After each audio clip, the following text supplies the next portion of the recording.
Hello বন্ধুরা, good morning. দেখো, সকালে রূপসাকে স্কুলের বাসে তুলতে বেরিয়ে পড়েছি।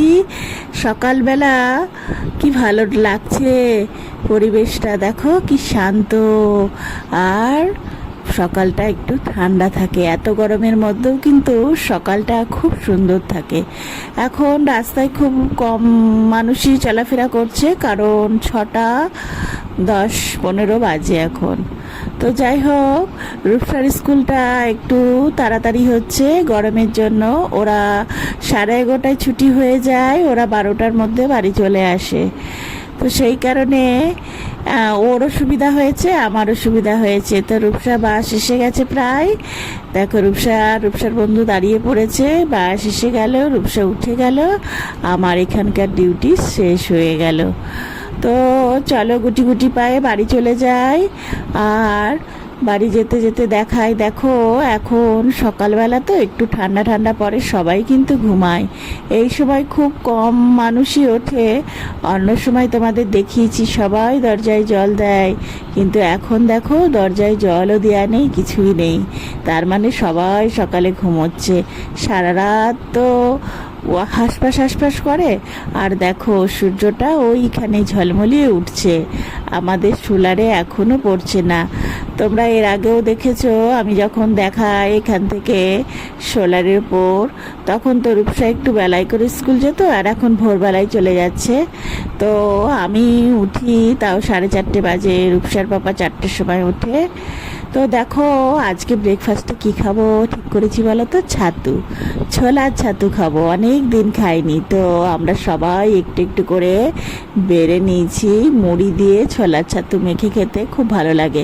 আর গরমের মধ্যে ইচ্ছা করছে না বন্ধুরা কিছু বানাতে, এত হাঁসফাঁস করছি না, এত গরম আমি কখনো দেখিনি।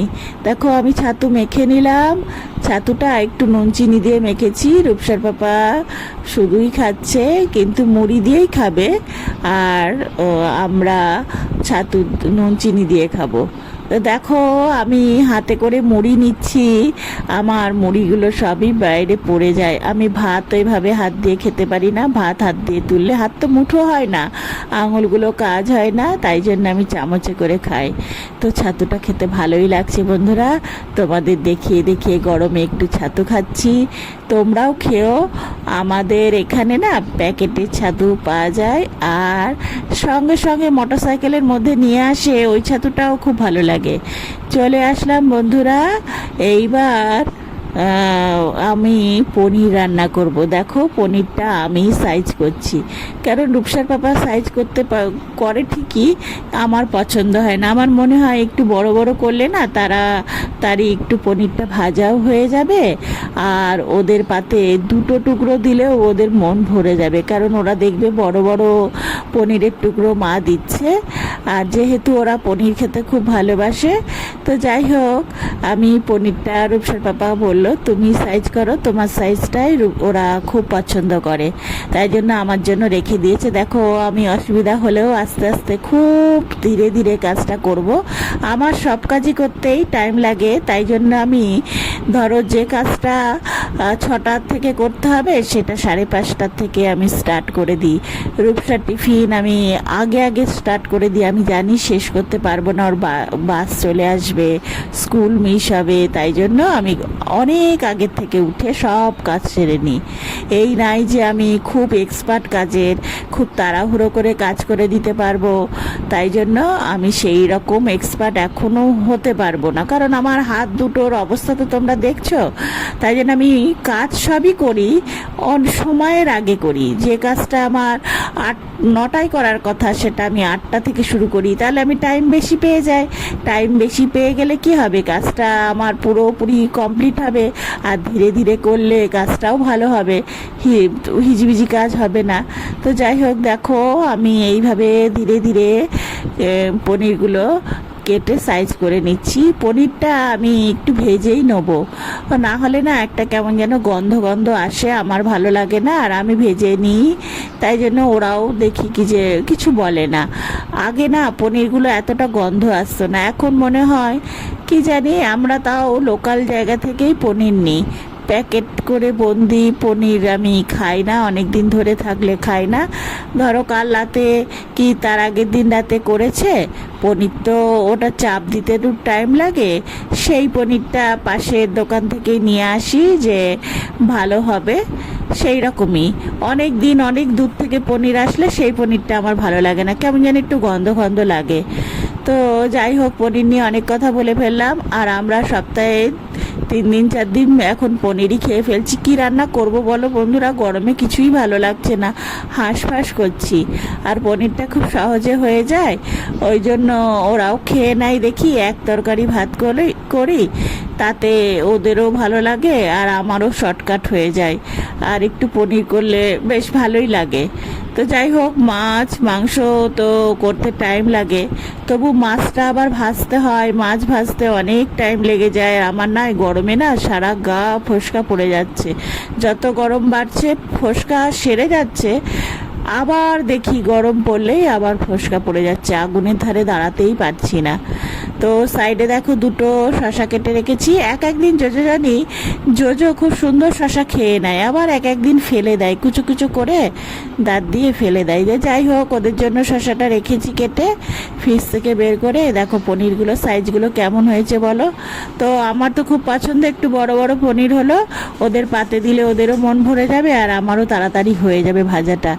পনিরটা ফ্রিজে রাখে বলে না, পনিরটা যেই তেলে দিই সেই একটু ফোটে, তখন আমার খুব কষ্ট হয়। তবু আজকে তোমাদের ভাবছি যে ভাজার সময় দেখাবো। ভাজার সময় আমি ক্যামেরা বা হাত দিয়ে ধরেছি, আমার না খুব কষ্ট হয়, ওই ছিটে ফোঁটা এসে আমার হাতে পড়ে।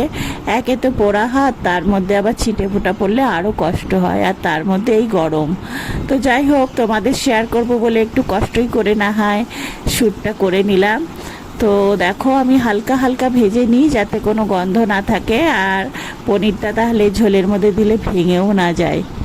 তো যাই হোক, রূপসা চলে আসবে, তাড়াহুড়ো করছি। এখন ওই বেলা কিন্তু বেশি হয়নি, 7:30 মতন বাজে, আর আমি তাড়াহুড়ো করে রান্না করে নিচ্ছি, মানে 8টা 8:30টার মধ্যে আমার যেন রান্না কমপ্লিট হয়ে যায়। তারপরে জোজোদের ঘর ধুয়ে স্নান করে আমি পুজোয় বসবো, এই প্ল্যান করে তাড়াতাড়ি করি। আর যা লু বইছে, আর আমাদের রান্নাঘরটা না অ্যাডবেস্টারের, ওই জন্য না খুব কষ্ট হয় এখানে রান্না করতে। যদিও ফ্যান আছে, আর এখন যা গরম পড়েছে না বন্ধুরা, আর পারা যাচ্ছে না।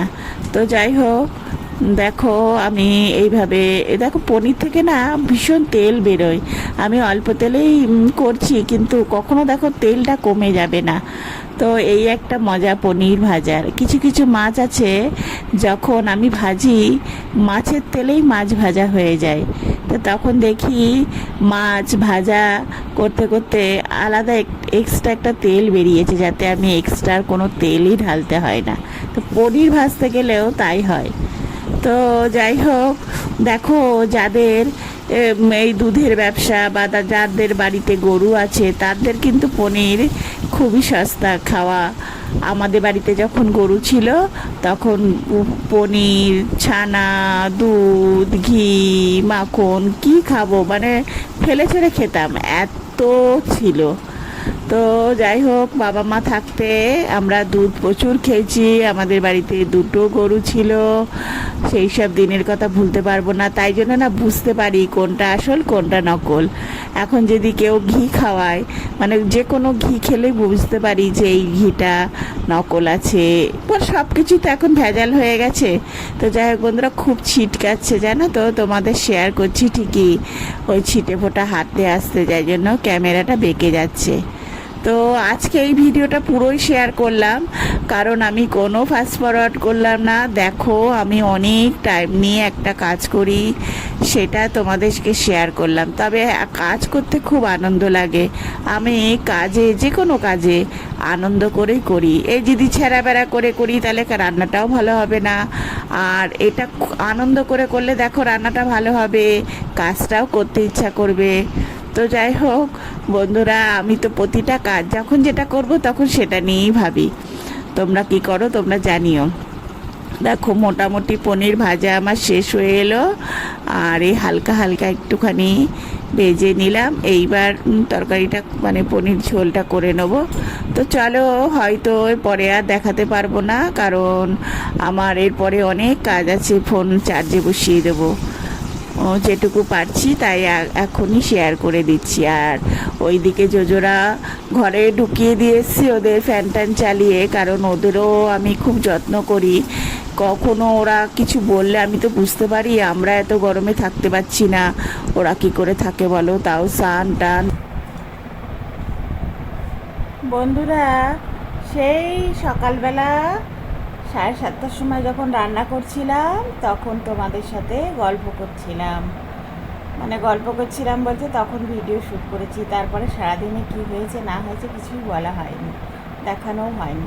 তারপরে রূপসার ছুটি হয়েছে, আমি তো স্নান খাওয়া দাওয়া করে পুজো টুজো দিয়ে বসেছিলাম। রূপসার পাপা আনতে গেছে। আজকে কি হয়েছে, রূপসার পাপা আনতে গেছে যখন আমাকে আর বলে যায়নি, আর আমি ঘরে ফ্যান চালিয়ে ঘরের মধ্যে শুয়ে শুয়ে ফোন দেখছিলাম, আওয়াজটা আর পাইনি। রূপসার পাপা চুপি চুপি চলে গেছে। এবার আমি ভাবছি রূপসার পাপা শুয়ে আছে, থাকুক ও ঘরে, আর আমি ইয়ে করি, রূপসাকে নিয়ে আসি, কারণ ওর পাপা বলছিল যে ওর ব্যথা করছে কোমরে একটু। আমি বললাম ঠিক আছে। আমি আর ওর পাপাকে না ডেকে আমি জামা টামা পরে আমি চলে গেছি। যখন যাচ্ছি তখন আমার একটু সন্দেহ হলো যে গেটটা খোলা কেন, গেটটা খোলা কেন। তা ভাবলাম হয়তো বাবু ভুলে গেছে, যে ঠিক আছে। তারপরে আমি যথারীতি সে যেখানে গাড়িটা এসে দাঁড়াবে সেখানে যাওয়ার আগেই, মানে রাস্তাটা পার হওয়ার আগেই দেখি ওর বাবা দাঁড়িয়ে আছে। বলছি বাবা, ও আবার কোথার থেকে আসলো? রূপসার বাবা কিন্তু আমাকে দেখতে পাইনি।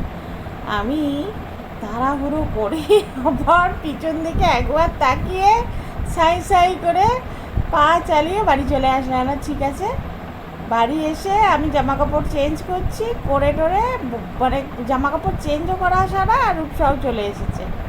তো আজকে দুজনেই রূপসাকে আনতে গেছিলাম। যাই হোক, রোদ্দুরটা না সহ্যই করতে পারি না, একে তো গরম, তারপরে আবার ফোসকা পড়া শরীর। তো রূপসার পাপা বলছিল যে আমি আজকে যেতে পারবো না, সকালবেলায় একবার বলেছিল, তাই না আমি এলাম থাকা, আমি চলে যাই। এই তো এখান থেকে একটুখানি ওই রাস্তাটা পার হওয়া নিয়ে কথা। তো যাই হোক, তারপরে তো হয়ে গেল, রূপসা আসলো, খাওয়া দাওয়া করলো। রূপসা সকালবেলা স্নান করে যায়। তো খাওয়া দাওয়া করার পরে তারপরে রূপসা একটু রেস্ট করে আবার উঠে 2টোর সময় পড়তে বসলো। পড়াটা করে আবার গেল 5টার সময় ও পড়তে, পড়ে টরে আসলো। তারপরে আমরা আবার খাওয়া দাওয়া করলাম। তো এখন তো ধরো 10:30, এই ঘড়ি ওই ঘড়িতে বলবো না, এখন 10টা 26 বাজে। তো এখন আমি আবার আমার ওই চ্যানেলের কিছু কাজ করেছি। তারপরে রূপসার পাপার সাথে একটুখানি বাজারে গেছি, রূপসা পড়তে গেছে, অনেক অনেক কাজ হয়েছে, সব কিছু শেয়ার করা যায় না। আর রূপসার সামনেই জন্মদিন, তাই জন্য একটু হুটোপাটা হচ্ছে। জন্মদিনে আমি মানে রূপসাই শুধু 5 তরকারি ভাত খাবে, কাউকেই কিছু বলছি না। রূপসার 10 বছরের জন্মদিনেও কাউকে কিছু বলা হয়নি।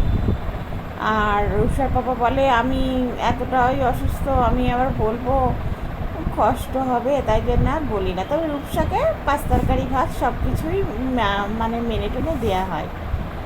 আর যাই হোক, দেখাবো তোমাদের কি করি না করি। তোমরা তো এবার মানে আমার চ্যানেল খোলার পর তো আমি তো শেয়ার করিনি রূপসার জন্মদিনটা, তো শেয়ার করব। তাহলে বন্ধুরা, আজকে আর বাড়াবো না, তবে অনেক গল্প বলবো, জানো তোমাদেরকে অনেক কিছু জমা হয়ে আছে, মজার মজার কথা, কিন্তু এই গরম বলে বলতে পারছি না। তাছাড়া সেই ভোরে উঠি, ধরো 4:30টার সময় উঠি, আর শরীরও এলে যায়, কিছু ভালোই লাগে না। তবে রূপসার ছুটি পড়ে যাবে 12 তারিখের পর থেকে, তাও তো তখন বাড়িতে পড়তে হবে, তখন আবার রুটিন বানিয়ে নিতে হবে, কখন পড়বে, কখন শোবে, কখন খাবে, আমি সব রুটিন বানিয়ে দিই ওকে, কখন গান করবে।